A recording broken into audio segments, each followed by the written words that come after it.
Hello everyone, and welcome to my next video for Dissidia Final Fantasy Opera Omnia, where I'm going to be taking on the Abyss Factory 8 level 180 Chaos quest, and for this I'm bringing along a party of Tifa, Sephiroth and Zack. And I'm going to move Sephiroth up to the front because of fanboyism. Okay, so sorry I'm a little bit late on this video. I know I've been dragging my heels a little bit with Opera Omnia recently, just because I've kind of been busy with work and I've been doing some other stuff on the side. Like I've been messing around with Unity, I've been playing some other games, etc., etc.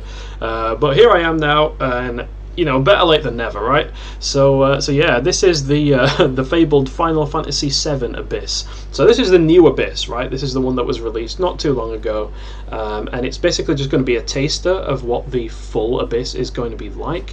And they seem to have revamped the mechanics on it quite a bit. Now I know that there are quite a lot of people out there that really enjoyed the old Abyss, but I'm probably one of the few people who thought it was a lot like, it was very tedious. It was a lot of busy work.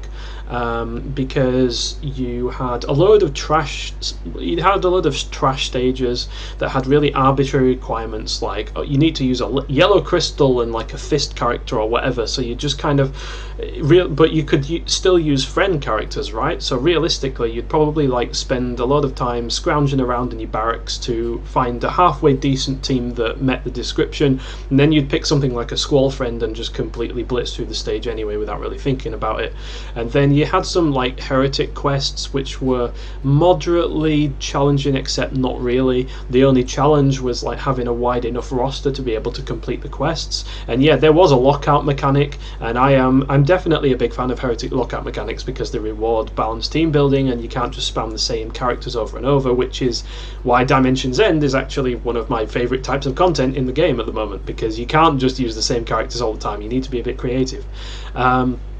But the stages weren't really that difficult, which, I mean, it would be kind of, I don't know, I have mixed feelings about it. It's kind of bad to force it to be difficult because that's pretty harsh on newer players, but on veterans that have really got a wide roster, then for me it was just kind of boring, because again, you can take friends, so your squall can do like half the work, and then you can have like one character with like, you know, fully maxed out, and he could like hard carry the rest of everyone else basically.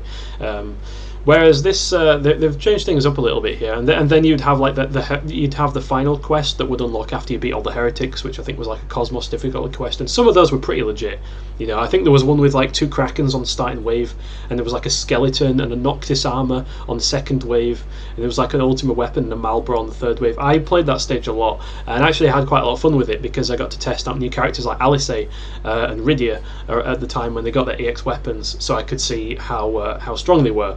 And I know that when Wall first got his rework, I went back to that stage and completely freaking destroyed it because Wall was just that broken. So yeah, there were some decently difficult Cosmos stages, but the restrictions didn't really matter for them, because if you really wanted to, you could just take your strongest characters and then play the stage like 3 times, because you could just beat one of the requirements every time. So it was really just kind of like a Cosmos with bells on, you know. Whereas here they've changed things up a little bit. We've got this code system which it applies effects to your party and to the enemies depending on what rules you have to play by on the actual stratum. And I think it's different per stratum, or it's different per floor. And on the main stratum here, we have a restriction that only allows us to use FF7 characters. Now, this is where I have a big problem, because I'm a big FF7 fanboy. I'm definitely not going to have much of a problem with having an FF7 team. I am a bit of a meta chaser as well, so as a result, my Ketshi doesn't even have an EX weapon. My Barrett does have an EX, but he's like base EX, and I'm definitely not going to be throwing ingots on him anytime soon. I don't really have anyone else. You know, my Yuffie is absolutely horrible. My Aerith is 35 CP only with no cursed arts. You know, basically these are the only real characters. I've got Cloud, Sephiroth, Zack, and Tifa, and they're my only really chaos viable FF7 characters. And you may notice that there is a distinct lack of aura in those characters. There's like Zack, and that's it. Zack is my only character with auras here, which is part of the reason I'm bringing Ifrit along.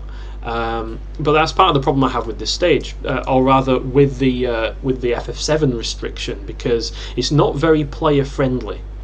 And by that I mean you can't expect everyone to have a well-rounded roster within a particular game series, and if they don't, then you don't really have any option other than to pull on the banner that's associated with the actual Abyss itself, which I am again not a very big fan of, because I think there should always be another way around the stage. I don't think you should feel forced to pull on the banner, really. I can understand why Square do that, you know, that it's a gacha game at the end of the day, they want to make money, they want to make people pull, especially in global, because we're hoarding like crazy right now, at least I am. I'm hoarding like crazy, and I have a load of EXs. You know, it is what it is. I've been playing the game for quite a long time now. But I don't know, I have mixed feelings about it. I think this code system has a lot of potential, but I think they just need to, and I do like that you can't use friends. I just think it's a little bit rough around the edges. But because it's FF7 remake coming up soon, we've got that, you know, we've got that remake hype train rolling. I've got Persona 5 Royal pre-ordered, so I'm going to be playing that on like Tuesday, and that's hopefully going to keep me distracted until April 10th rolls around, and I proceed to lose my life for the next, you know, X number of weeks, whatever, months, however long it takes me to complete it and to come out the other side of that obsession, you know, as if I have much of a life in the first place. But hey, there you go. Anyway, it's about time we get down to business here, so let's without further ado, let's jump into it. I'm bringing Sephiroth, Tifa and Zack. Zack is a must for the aura and also for the tanking, and Tifa and Sephiroth are both my heaviest, like, you know, my highest damage in FF7 characters. I could bring Cloud along, and that works too. Like, I could bring Cloud instead of Tifa, but Tifa's better, honestly, for damage. I could bring Cloud instead of Sephiroth, and that would probably be a good idea, because Sephiroth, Sephiroth doesn't really have much utility. He's got more damage than Cloud, but that's, you know, damage is all he's got. But I want to bring Seph because I'm a Sephiroth fanboy, so, you know, it is what it is. And of course, those are my artifacts that I have. Definitely going to keep the one winged angel boosts on there for when we get to the final wave. Tifa is 43 maths. She's 43 points shy of a perfect art setup on her attack stat, and my Zack is obviously ready to go. So without further ado, that's probably going to be a very long intro. I apologise if you had to skip ahead, but let's jump into it and see how we go. So one of the things I do actually like about this stage that they've done is, because I think they are aware that not everybody will have like a lot of auras or like a perfectly serviceable FF7 only team. The stage isn't really that difficult by chaos standards. Like, enemy defense is not that high, and enemy HP is not really that high either, when you really think about it. So yeah, I'm definitely there for that.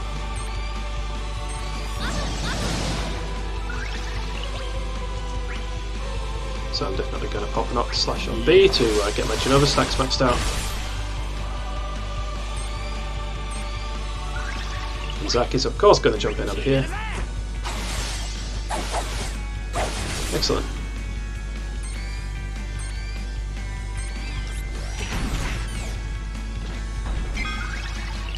Okay, so B is about to do something rather nasty, which I would honestly rather him not do.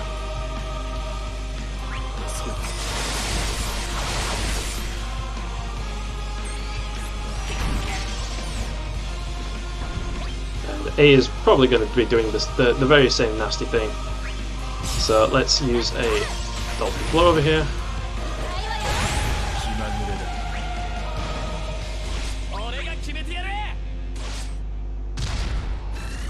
Get those bravery attacks going at everyone. Let's Fervent Blow.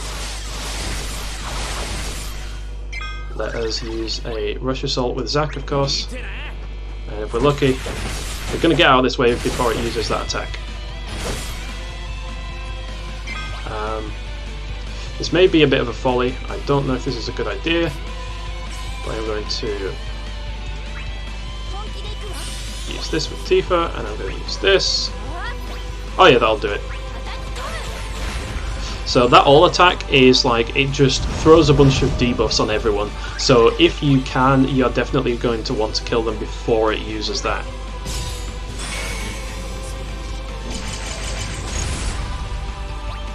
So we got out of that without too much of a problem, which is very nice.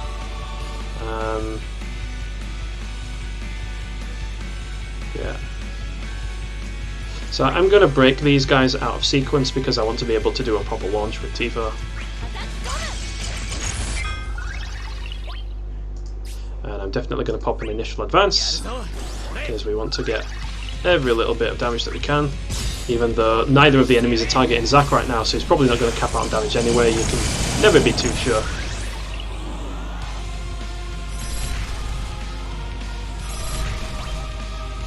At least one good thing is that Zack does have some extra bravery to blow during this launch.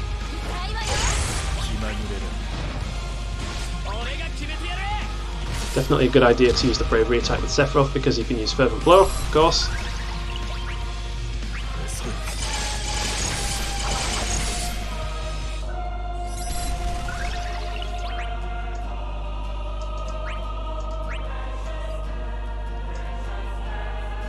I'm going to Rush Assault over here. Well, you see, these enemies are the tankiest. These enemies are definitely the tankiest. In terms of defense stats, at least. So, for that reason, I'm going to pop an attack boost with Seth. And I am going to use Fervent Blow over here.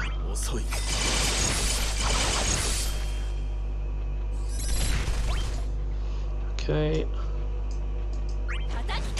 So even Tifa's not doing maximum damage. You know when she's not doing max damage, there's a bit of an issue there. So yeah, I think these guys definitely deserve an Octoslash.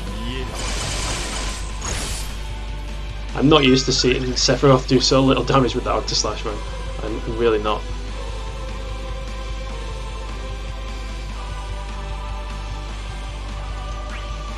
Yeah, it's an apocalypse from me, mate.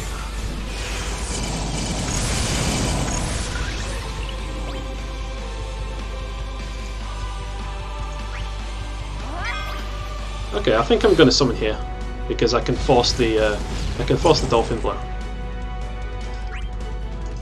So I'm actually going to attack B over here.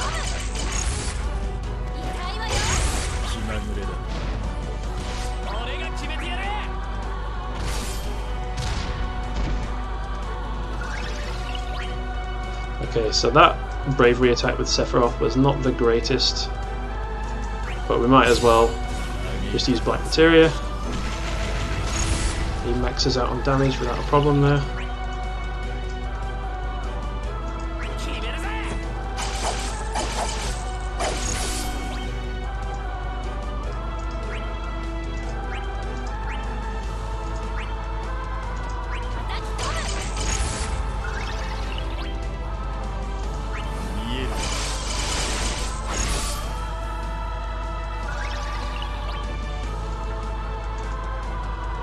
Yep, I'm going to Rush Assault because that's going to give Zack turn rate, and so he can use Apocalypse to hopefully finish this wave off.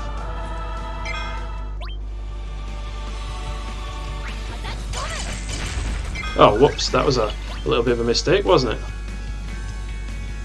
Do I really want to use Apocalypse here? I don't think I do. I'm going to Chain Slash instead.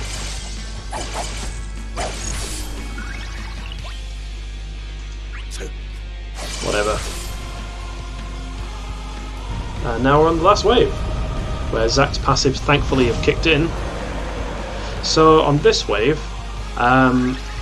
the Behemoth is by far the most dangerous enemy. They're both kind of behemoths, but that's the ultimate weapon. We don't need to worry about this guy so much because Zack can taunt it, and it's basically only ever going to do single target attacks. And Zack has a last stand passive, he's got self-healing. In fact, Zack is the only one on the team who can heal, so definitely just let Zack deal with this thing. Meanwhile, we want to try and focus on this thing over here because it has a nasty habit. When it gets a bit lower on health and it's taken more turns, it will start using Meteor, which is just a straight up self-battery HP attack. We don't want to take too many of those because we have literally no way to heal it.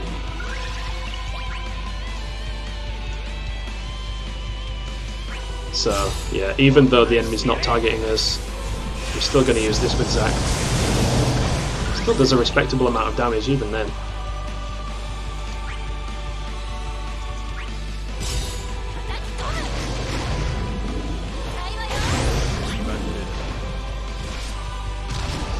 I can't wait to play as Tifa in the FF7 remake, man. Like her moveset just looks really fun. So sort of fast paced, and so many different combinations of techniques, you know, like she's got all the by the looks of things, she's got all the skills that are kind of very monk-like, and it modifies her skill set, sort of thing. Like the more like she's got abilities that basically combo into each other, like increases the amount of stagger damage you do, or increases the power of your next attack, and so on. And her animations are just top notch, man. You can't tell me that they're not amazing.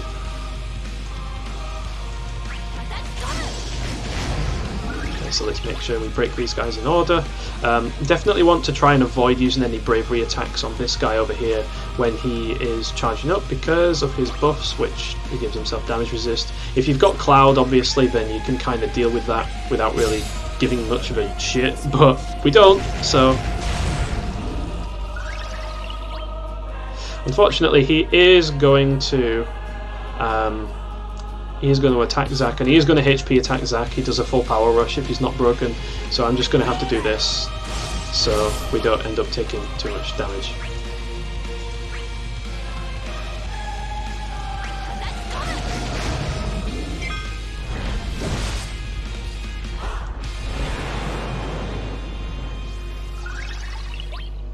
Okay, so I'm just going to leave him unbroken for now, question mark. Am I? Nah, I'm going to slash him. Have some of that. And Zack's definitely going to rush us all. Most definitely.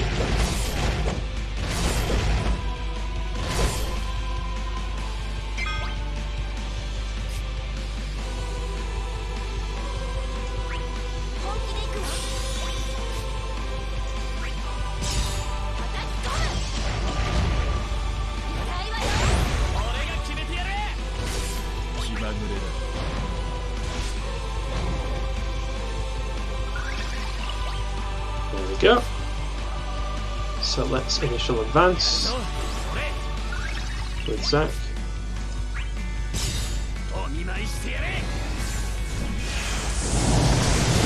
So we're on the home straights now, to be honest. Sephiroth, I guess I can save that. I'm just going to Fervent Blow because I used a mid-air bravery attack.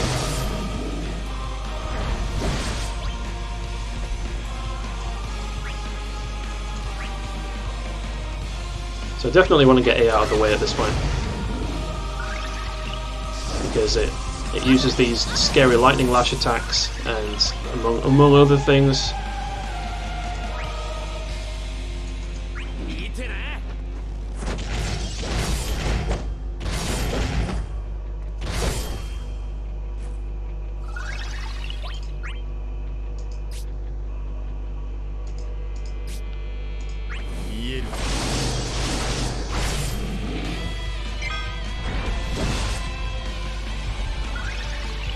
Okay, so that's the second lightning lash. The next attack after this, I believe, is going to be a meteor.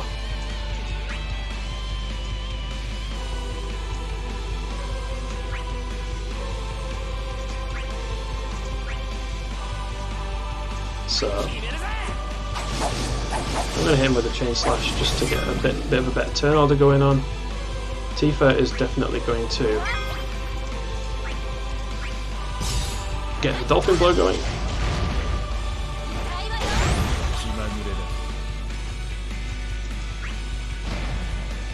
I think I can HP attack with the yeah. I think I can. Yeah, because we've got black materia.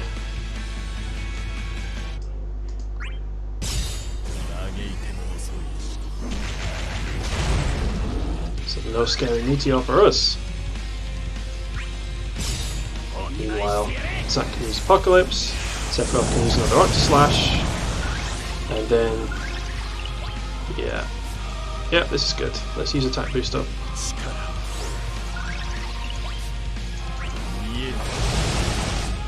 Ooh, that's a lot of damage. At least that's one good thing Sephiroth is, you know, that's one thing Sephiroth's good for. Oh, and we can use a beat rush here with Tifa, and we can immediately use a battle cry, get that EX going, and this might be it.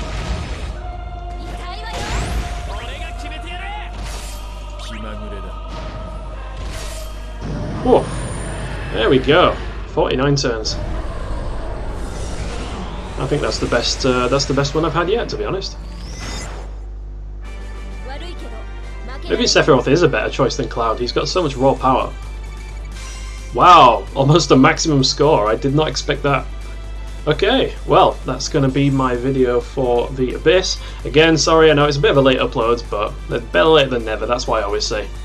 Okay, well, I hope everyone enjoyed, and I hope you had some good luck on your gacha pulls, whatever the hell they were at this point in time. So yeah, thanks for watching, and until the next one, take care, and goodbye.